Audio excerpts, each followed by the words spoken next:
I'm going to take you a little bit further into the world of DMT, especially with regard to the cultural impacts of DMT, the artistic impact of DMT that men talk about men there, especially music. And I really want to talk to you about a gift that's come down to us, essentially from Terence McKenna, has impacted a cultural movement and its music. And that movement is psychedelic trance, or music on the psychedelic electronic continuum. So with Goa and come through psytrance and post-psytrance electronic forms. And it's really a story about this compound that's shaped sonic and visual arts. And what I want to talk to you about is what I call remixticism. And remixticism is a combination of the remix, which is a practice native to the arts of electronic musicians, and the experience of mysticism, transpersonal states of consciousness. We might need to have some lights off there. Excuse me, yes. Can you open some windows? Windows open. I mean, Windows open. If you turn the main lights off, it'll still be good enough. Eat more carrots. We have to make a compromise.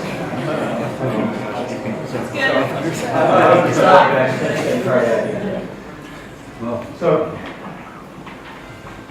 Remixticism is a neo-Gnostic art, and one of the key things that I want to talk to you about today is that's implicit to the producing electronic music is the arts of what I call nanomedia, or nanomediations. And nanomedia is those vocal fragments that producers and DJs you program tracks lifted from popular culture, appropriated from a range of different sources, from cinema to TV, altered states and women. So in Remixticism, the digital and pharmacological elements are remixed to the end of alternative states of consciousness. This story partly came out of a project that I completed last year, 10-15-year project on ethnography of global psychedelic trance culture. We're looking to about 10-15 different countries. And the book is principally about festivals, events that have downstream from Goa, the seasonal Goa experience, that are spiritual technologies that are optimized spiritual technologies, that are an assemblage of technologies that maximize mystical states of consciousness. And we've seen these events grow, build, become optimized, re-optimized over many years.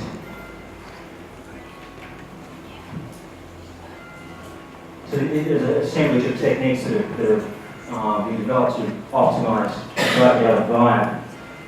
And essentially nanomedia is native to this remix. So I could go on, I don't really have time to go into detail about the long tradition of the remix and that go back to the Dadaists and Surrealists and Discordians. But ultimately what I've tried to argue in that book and some other work that I've been doing is how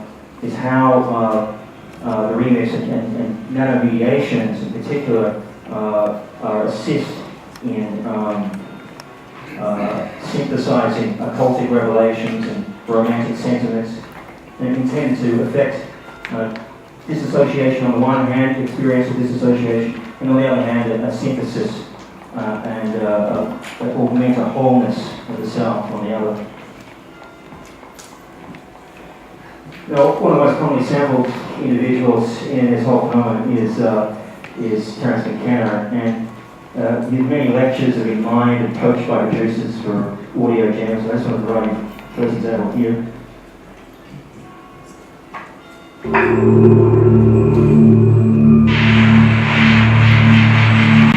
Psychedelic are as important to the study of electrons as the telescope goal was to bring the fundamental strong. You have met the aim.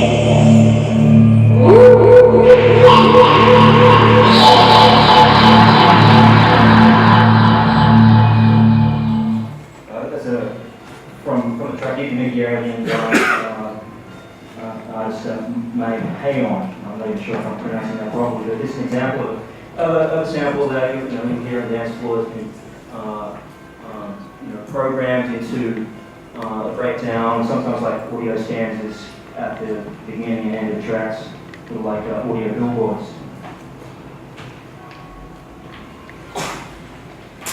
So McKenna celebrated DMT to be one of the most powerful vehicles for hyperspatial exploration. With heavy doses of science fiction and Jung, both he and his brother Dennis regarded DMT as the key to the secret, they thought. And it was an understanding that explains much of their subsequent efforts. And since the 1990s, references to DMT have multiplied in psychedelic productions, in which McKenna in Death remains the most commonly sampled individual. And he's like a voice from beyond, like a medium that is really quite pervasive. And I was providing a couple of other examples here, specifically related to DMT. I remember the very, very First time I smoked DMT.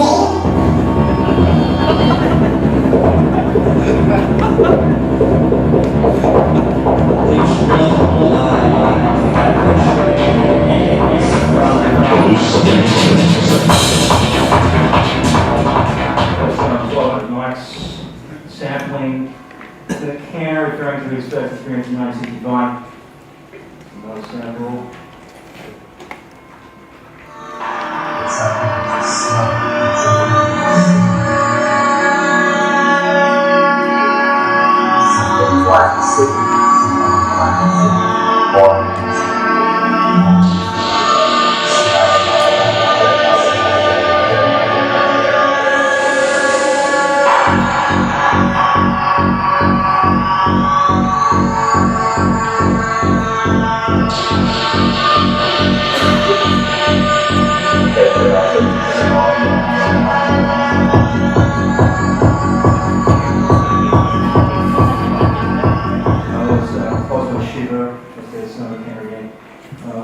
Providing some instructions on how to go about the experience.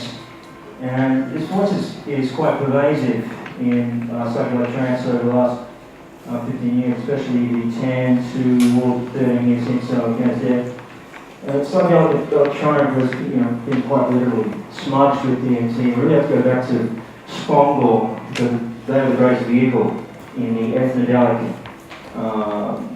trajectory that with co-founders Roger Ram and Simon Hosford, directly inspired by DMT and Ken. The landmark album Are You Spongled had basically sung the ode to DMT. And I'll just play you the mid-section of Do I Know Is the Truth. This is pretty much recognizable within the psychedelic community as the Coke iconography or audio iconography is to the rest of the world. That's Coca-Cola.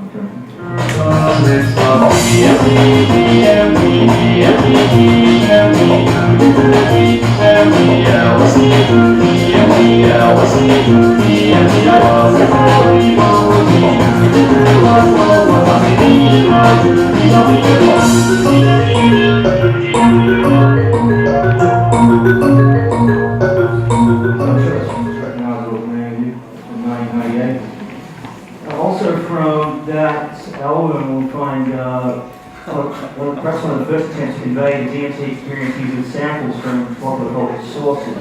There's a track there called Vapor Rumors, which I'll play an example from.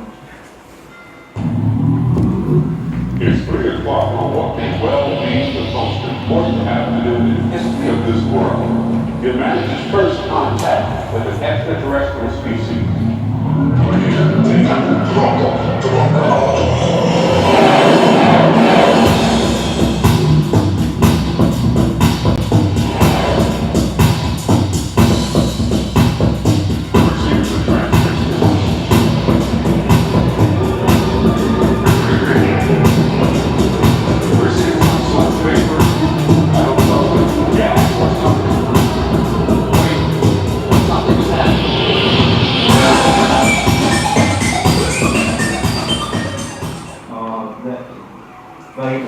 without reference, of course, was produced from DMT. It's free-based. And I kind of fascinated this transmission also conflates outer space exploration and extraterrestrial contact with hyperspace travel and interdimensional contact. 12 years later, when I was at the Boom Festival in Portugal, the rumors of the vapors were pretty much had left the pipe by then. Few would have recognized the sample in 1988 from a small track to have any reference to DMT, but things changed quite considerably over the next decade. And I recall DJ Trevor Walton from California's Moon Tribe played a mix of quantized dimethyltryptamine by Lau that was played some of that.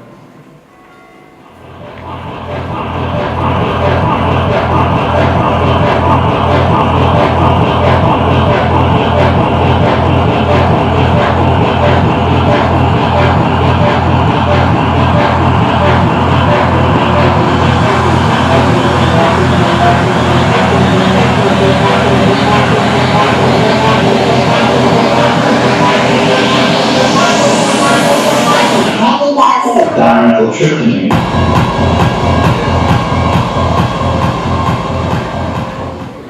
American comedian Joe Rogan was a popular sample also. So now many years being programmed, dance floor audiences worldwide. Alex Gray gets quite a lot of airplay. I don't really have a lot of time to play some of the samples, so I'll just move through another sample here that is from the film DMT Spirit Molecule, which is a relatively recent film that was inspired by Rich Eisman's book with the same title.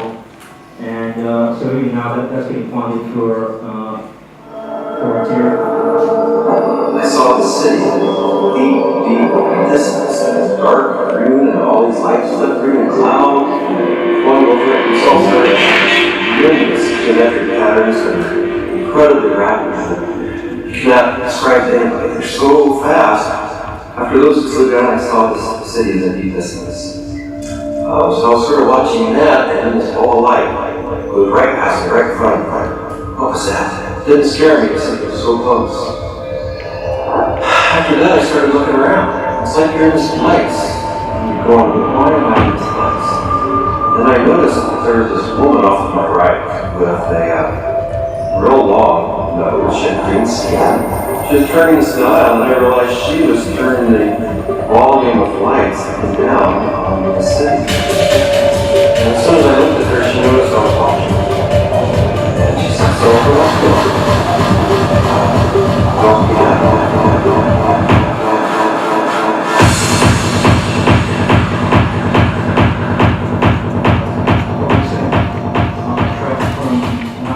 Noise. To really trace the sort of archaeology of the cultural impact of DMT in the contemporary, we have to go back to the likes of Raja Ram, who co-founder of Spangle, who came into possession when I interviewed with him at the age of 70 2 years ago. He claimed that in '94 that he came into possession of about 3 grams of pink DMT, which was in what he called a pink packet. And he claimed that he selected a few dozen, maybe up to 100. And I'm not really sure how 100 people would fit in that distribution, but he claimed that quite a significant number of people were hand-selected on his part with that pink packet, which kind of reminded me of Michael Hollinghead's famous mayonnaise jar full of LSD paste, from which Leary and innumerable others were dosed in the early 60s. Maybe I'll just play one. I don't think I actually have time to do that, so I'll just move on to another part of the story that's going back a little bit further, is to UK ambient electronic musician Nick Sequency, who before Raja Ram came into possession of 11 grams of DMT resistance of Terence McKenna back in the early 90s. And it was he who then passed on this gift to Raj, and also a number of other key individuals like Simon Posford, who's also co-founder of Spongle and founder of Twisted Records and known as Hallucinogen, as well as Mr. C from the Shaman, Space Tribe, and a whole range of other key characters in the early 90s who then went on to be quite significant in shaping the soundscapes of psychedelic electronica. Posford himself had claimed in an interview that DMT provided me with the most inspirational, life-changing, religious, mystical experience I've ever had. You can do yoga and meditation for 100 years and maybe not get to the place you get to with 30 seconds on a pipe. And he later confirmed that the track Behind Closed Eyelids from R.U. Spongle features an imitation of a flute riff from Raj that he says we have been instructed to use by the alien creatures we encountered. And he claims he's only done DMT 3 times in his life, he said that if listening to the music could achieve the same effect as a chemical hallucinogen, it would be a powerful thing and something worth striving for, and that's certainly something that's been continued to, that artists have continued to strive for over the last 10 years or more. And just as I head towards winding up, a little bit about Australia, because Space Tribe I mentioned there, based themselves in Australia, and I actually remember a particular sample here played at the Exodus Lifestyle Festival, Cyber Tribal Festival in 2003, and this is by Sun Control Species. The national symbol of Australia is the wattle insemination. The acacia ecology of Australia is jazz and DMT.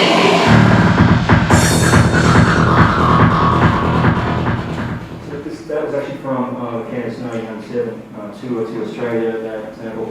And of course that was very instrumental in furthering the development of and the interest in DMT in Australia, especially the development of something called changa, which is probably known as a smokable ayahuasca.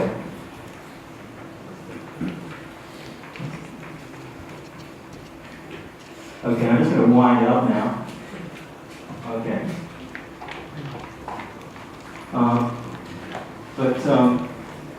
This influence is really quite diverse in music. I just want to play you some of those just as I wind this up. But one end of the spectrum, DMT is enlisted in a sonic arms war where psychedelic warrior DJ producers attempt to raise their stature through a kind of psychedelic braggadocio. An example.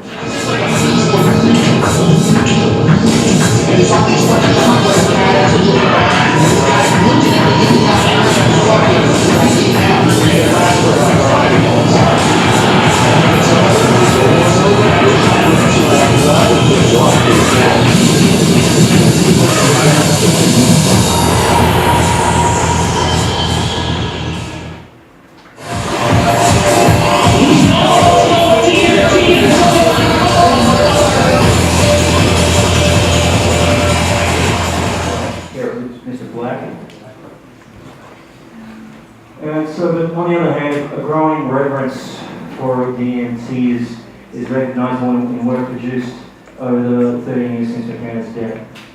This reverence evokes a yearning for the mystical experience, a desire to cross barriers that separate life and death, consciousness from unconsciousness.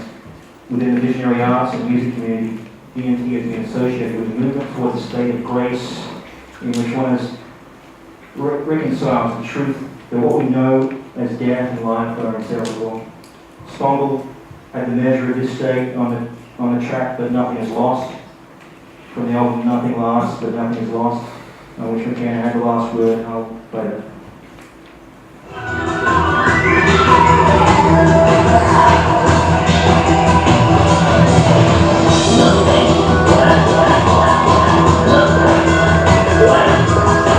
Nothing.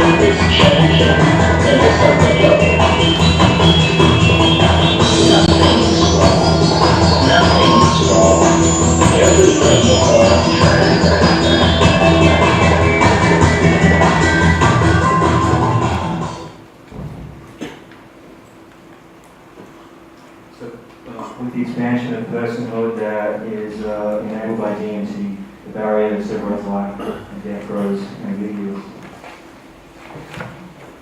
And just to conclude, much of this material will be expanded upon in 424. That I don't think it's going to be out by the end of next year. Mystery School in Hyperspace. And one of the key aspects of this book is that it addresses the meta-ritualized characteristics of the DMT experience. That is a superluminal initiation device. In much of the material I presented, there is evidence of what Joseph Campbell called the hero's journey. The DMT experience can be conceptualized as such a journey where the user, perhaps under the influence of a heroic dose, returns from travels in hyperspace with Gnostic revelations that inform culture in the form of stories, trip reports, art, music. And psychedelic electronica and its associated visionary and community arts is infused with a variety of these storied encounters, adversities, challenges in alien landscapes. The experience may be traumatic or inspirational, but more often than not, users overcome challenges to their own ontological security, indeed their own sense of mortality, in revelatory gifts that are brought back to the benefit of themselves and those around them.